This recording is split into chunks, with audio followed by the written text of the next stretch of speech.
श्री रामदास जी गुरु गद्दी मिलना। गुरु अमरदास जी की दो बेटियां बीबी दानी व बीबी भानी जी थी। बीबी दानी जी का विवाह श्री रामा जी से और बीबी भानी जी का विवाह श्री जेठा जी श्री गुरु रामदास जी के साथ हुआ। दोनों ही संगत के साथ मिलकर खूब सेवा करते। गुरुजी दोनों पर ही खुश थे। इस कारण दोनों में से एक को गुरुगद्दी के योग्य निर्णित करने के लिए आपने उनकी परीक्षा ली। एक दिन सायंकाल गुरुजी ने बाउली के पास खड़े होकर रामा को कहा कि एक तरफ चबूतरा बनाओ जिस पर बैठकर हम बाउली की कार सेवा देखते रहें। फिर बाउली के दूसरी तरफ जाकर जेठा जी को एक चबूतरा तैयार करने की आज्ञा दी। दूसरे दिन दोनों ने ईंट गारे के साथ चबूतर बनाए। गुरुजी ने पहले रामा जी का चबूतरा देखकर कहा कि यह ठीक नहीं बना। रामा ने कहा, महाराज मैंने आपके बताए अनुसार ठीक बनाया है, पर गुरुजी ने उसे दोबारा चबूतरा बनाने की आज्ञा दे दी। दूसरी ओर गुरु अमरदास जी ने जेठा जी का चबूतरा देखकर कहा, तुम हमारी बात नहीं समझे, इन्हें भी दोबारा बनाने की आज्ञा दे दी। जेठा जी ने चुपचाप बिना कुछ कहे उसी समय ही चबूतरा तोड़ दिया और हाथ जोड़कर कहने लगा, महाराज मैं अल्प बुद्धि जीव हूँ, मुझे फिर से समझा दो। गुरुजी ने छड़ी के साथ लकीर खींचकर कहा कि इस तरह का चबूतरा बनाओ। दूसरे दिन जब गुरुजी फिर दोनों के द्वारा बनाए गए चबूतरों को देखने के लिए गए तो फिर पहले रामा जी तरफ गए। गुरुजी ने फिर से वही कहा, इन्हें गिरा दो और कल फिर बनाओ। रामा जी ने चबूतरा गिराने से इनकार कर दिया, परंतु गुरुजी ने एक सेवक से चबूतरा गिरवा दिया।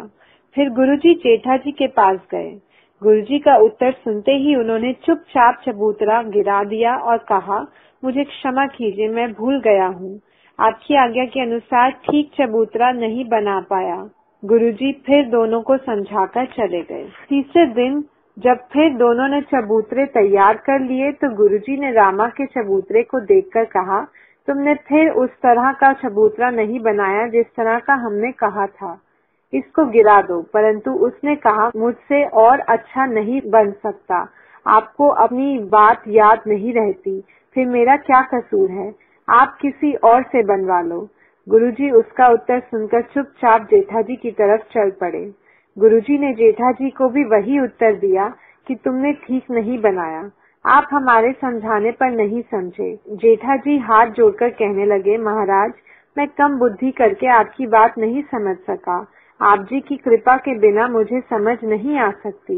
आपका यह उत्तर सुनकर गुरुजी बहुत प्रसन्न हुए और कहने लगे कि हमें आपकी यह सेवा बहुत पसंद आई।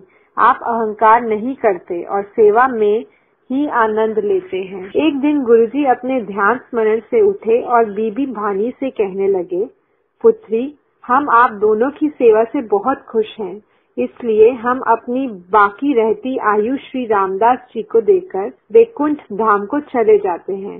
इसके पश्चात रामदास जी को कहने लगे कि आपकी निष्काम भक्ति ने हमें प्रभावित किया है, अब हम दोनों में कोई भेद नहीं है।